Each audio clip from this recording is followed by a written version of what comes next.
ఈ రోజు జగన్మోహన్ రెడ్డి గారు బీజేపీకి దత్తపుత్రుడిగా మారిపోయాడు. ఎప్పుడైతే ఆయన ముఖ్యమంత్రి అయ్యాడో అప్పటి నుంచి దత్తపుత్రుడిగా మారిపోయారు. నిజానికి ఈ రోజు వరకు కూడా జగన్మోహన్ రెడ్డి గారు బీజేపీకి అండగానే నిలబడ్డారు. అదే బీజేపీ పార్టీని రాజశేఖర రెడ్డి గారు ప్రతి సందర్భంలోనూ వ్యతిరేకించారు. ఎందుకంటే అది ఒక మతతత్వ పార్టీ కాబట్టి మతం పేరుతో చిచ్చు పెట్టాలి, ఆ మంటలో చలి కాచుకోవాలి. ఇదే బీజేపీ సిద్ధాంతం. కానీ జగన్మోహన్ రెడ్డి గారు బీజేపీకి అక్రమంగా పొత్తు పెట్టుకున్నారు. చంద్రబాబు గారు అయితే కూటమి కట్టారు. సరే, కూటమి కట్టారు కాబట్టి బహిరంగంగా కట్టారు కాబట్టి ప్రజలకు కనీసం అది అర్థమైనా అవుతుంది. జగన్మోహన్ రెడ్డి గారిది అక్రమ పొత్తు కాబట్టి అసలు అది కనిపించను కూడా కనిపించదు. కానీ బీజేపీకి దత్తపుత్రునిగా బీజేపీకి ఎక్కడ అవసరమైతే అక్కడ ఏ బిల్లుకు అవసరమైతే ఆ బిల్లుకు మద్దతు ఇస్తూనే వచ్చాడు జగన్మోహన్ రెడ్డి గారు. అంతెందుకు, ఇప్పుడు పార్లమెంటులో గొడవ జరుగుతుంది ఎలక్షన్ కమిషన్ గురించి. అంటే చీఫ్ ఎలక్షన్ కమిషనరు అక్రమాలకు పాల్పడ్డారు, ఓటర్ల లిస్టు పద్ధతిలో అక్రమాలకు పాల్పడ్డారు అని ఇండియా బ్లాక్ అంటే కాంగ్రెస్ పార్టీ, తృణమూల్ కాంగ్రెస్ ఇలాంటి పార్టీలన్నీ కలిపి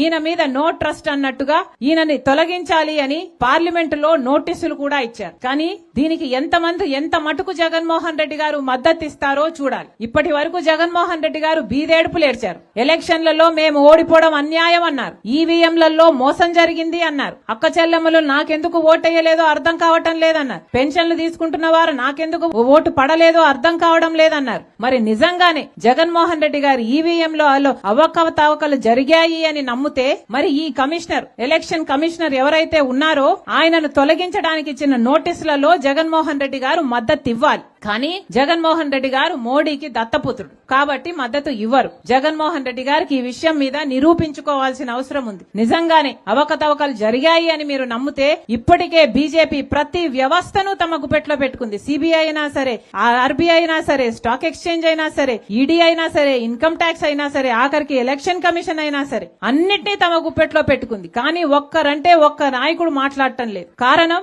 బీజేపీ అధికారంలో ఉంది. ఆ అధికారాన్ని వీళ్ళందరూ కూడా అనుభవిస్తున్నారు. కాబట్టి మళ్లీ చెప్తున్నాం, జగన్మోహన్ రెడ్డి గారికి ఏ మాత్రం చిత్తశుద్ధి ఉన్నా ఆయన చిత్తశుద్ధిని నిరూపించుకోవాల్సిన సమయం వచ్చింది.